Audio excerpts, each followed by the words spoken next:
सोनम वांगचुक यांचा सरकारशी एक करार झालेला आहे। खरं तर तुमचा आणि माझा देखील सरकारसोबत एक करार झालेला आहे। तो करार काय आहे हे आपण आजच्या या व्हिडिओमध्ये जाणून घेणार आहोत। पण तत्पूर्वी तुम्ही जर या चॅनलवरती नवीन असाल तर या चॅनलला सबस्क्राइब करायला विसरू नका आणि हा जर करार तुम्हाला आवडला तर हा इतरांना शेअर करायला आणि लाईक करायला देखील विसरू नका।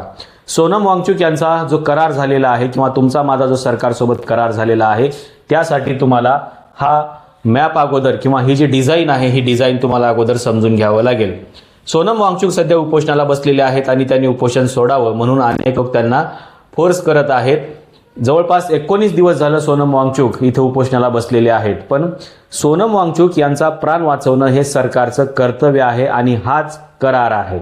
आता हा करार काय आहे एकदा आपण बघूया आणि ते केव्हा झाला होता। हा करार केव्हा होतो ज्यावेळेस तुम्ही लोकांकडे मतदान मागायला येतात तेव्हा हा करार झालेला असतो। हा करार जरी लिखित स्वरूपातला नसला तरी भारतीय राज्यघटनेच्या आर्टिकल 21 ने हा करार तुमचा माझा लिखित स्वरूपामध्ये ग्राह्य धरला जातो। त्याचं कारण असं आहे की सोनम वांगचुक जरी उपोषणाला बसलेले असले तरी सोनम वांगचुक यांचा जीव वाचवणं हे आर्टिकल 21 अंतर्गत सरकारचं काम आहे आणि हाच सरकारसोबत तुमचा माझा झालेला करार आणि सरकारसोबत सोनम वांगचुक यांचा झालेला करार आहे। हा करार काय आहे तुम्हाला थोडंसं इथं पाहायला मिळेल।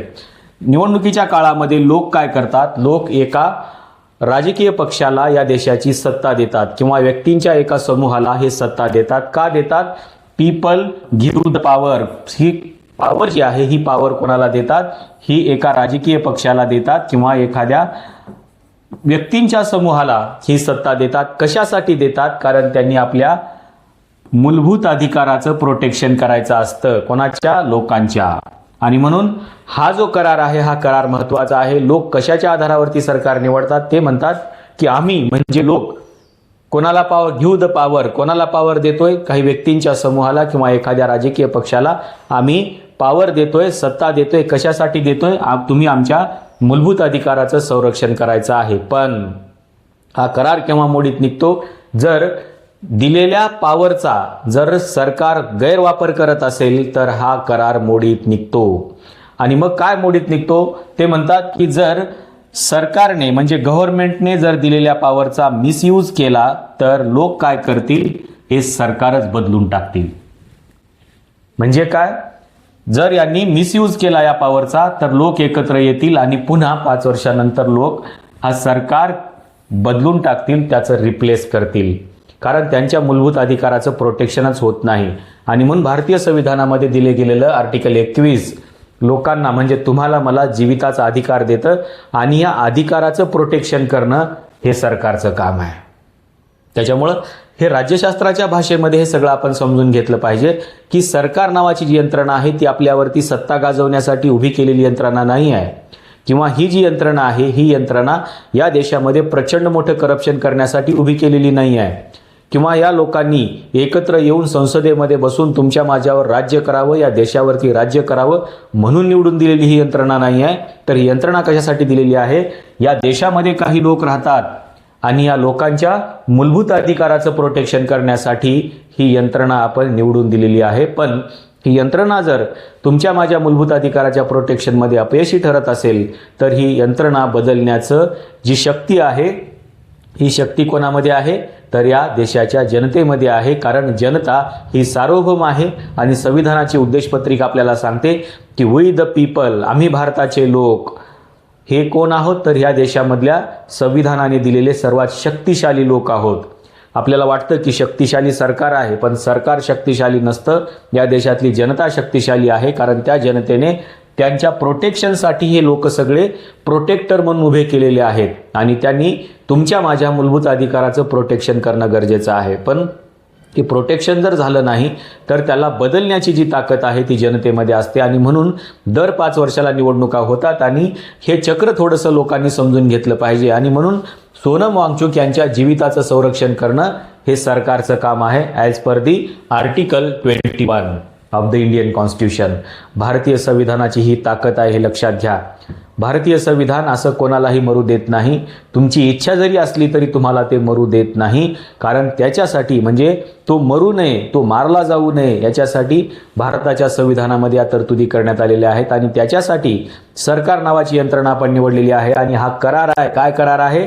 की आम्ही तुम्हाला शक्ती देतो, कशासाठी? आमच्या मूलभूत अधिकारासाठी, पण तुम्ही आमच्या मूलभूत अधिकाराचं प्रोटेक्शन केलं पाहिजे. हा जनतेमध्ये आणि सरकारमध्ये झालेला करार आहे, लक्षात घ्या. आणि हा जर करार सरकार मोडीत काढत असेल तर जनता हे सांगते की तुम्ही जर हा करार मोडीत काढला आणि तुम्ही जर आमच्या मूलभूत अधिकाराचं प्रोटेक्शन करण्यामध्ये अपयशी ठरलात तर लक्षात घ्या, आम्ही दुसऱ्या कुठल्या तरी एखाद्या राजकीय पक्षासोबत करार करू किंवा दुसऱ्या कुठल्या तरी एखाद्या समूहासोबत करार करू आणि त्यांना सांगू की ते लोक आमच्या मूलभूत अधिकाराचं संरक्षण करण्यामध्ये अपयशी ठरले, त्यांनी करार मोडीत काढला, त्याच्यामुळं आम्ही आता तुमच्यासोबत करार करत आहोत. त्याच्यामुळं जनता जी आहे ही जनता कोणासोबतही करार करू शकते, हे लक्षात घ्या. कारण करार करण्याचा अधिकार हे जनतेला आहे आणि तो भारताच्या संविधानाने दिलेला आहे.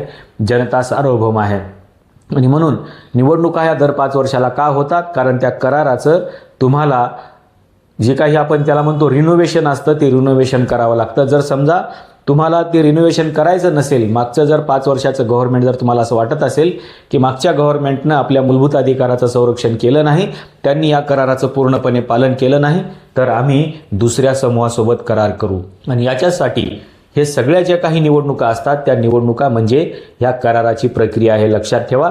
लोक एकत्र येतात आणि कुठल्या तरी ग्रुपला सांगतात की तुमच्या निवडीच्या पाठीमागचं कारण काय आहे, तर ते मूलभूत अधिकाराचं संरक्षण आहे आणि ते जर तुमच्यामुळे कडून होत नसेल तर आम्ही तुम्हाला बदलू, कारण ती ताकद आम्हाला दिली गेलेली आहे. आणि म्हणून सोनम वांगचुक यांना वाचवणं हे सरकारचं काम आहे. ते मूलभूत अधिकाराच्या कर्तव्यामध्ये येतात. आता 2 प्रकारे हे सरकार त्यांना वाचवू शकतं. एक म्हणजे प्रतिबंधात्मक स्थानबद्धता, हा एक सरकारकडे पर्याय आहे.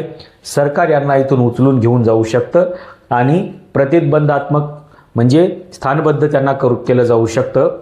दुसरी महत्त्वाची गोष्ट म्हणजे यांचे प्राण वाचवण्यासाठी सरकार यांना फोर्सफुल्ली जे ट्रीटमेंट आहे ते देऊ शकतं. पण जनता जनतेच्या मनामध्ये जर आलं हे करू द्यायचं नाही तर जनता पुन्हा यांना पाठिंबा देण्यासाठी रस्त्यावर उतरू शकते. कारण रस्त्यावर उतरणं, आंदोलन करणं हे पुन्हा राज्यघटनेनं निश्चित केलेलं आहे आणि लोकांनी यांना सांगितलेलं आहे की जर तुम्ही आमच्यासोबत व्यवस्थित वागत नसाल तर आम्ही तुमच्या विरुद्धामध्ये बंड करू शकतो, संघटनात्मक आंदोलन करू शकतो, तुम्हाला विरोध करू शकतो. म्हणजे हे जे करार आहे ना, हा करार समजून घेतला पाहिजे. याच्यासाठी आपल्याला भारतीय संविधान समजून घेणं गरजेचं आहे आणि सरकार नावाची यंत्रणा का उभी राहिली हे देखील समजून घेणं तेवढंच गरजेचं आहे. तुम्हाला नेमकं सोनम वांगचुक आणि सरकार म्हणजे जनता आणि सरकार यांच्यामध्ये झालेल्या या कराराबद्दल आणि भारतीय संविधानामधल्या आर्टिकल 21 बद्दल नेमकं तुम्हाला काय वाटतंय सांगायला विसरू नका. हा करार तुम्हाला कसा वाटला, याचं ॲनालिसिस तुमचं नेमकं काय आहे हे देखील सांगायला विसरू नका.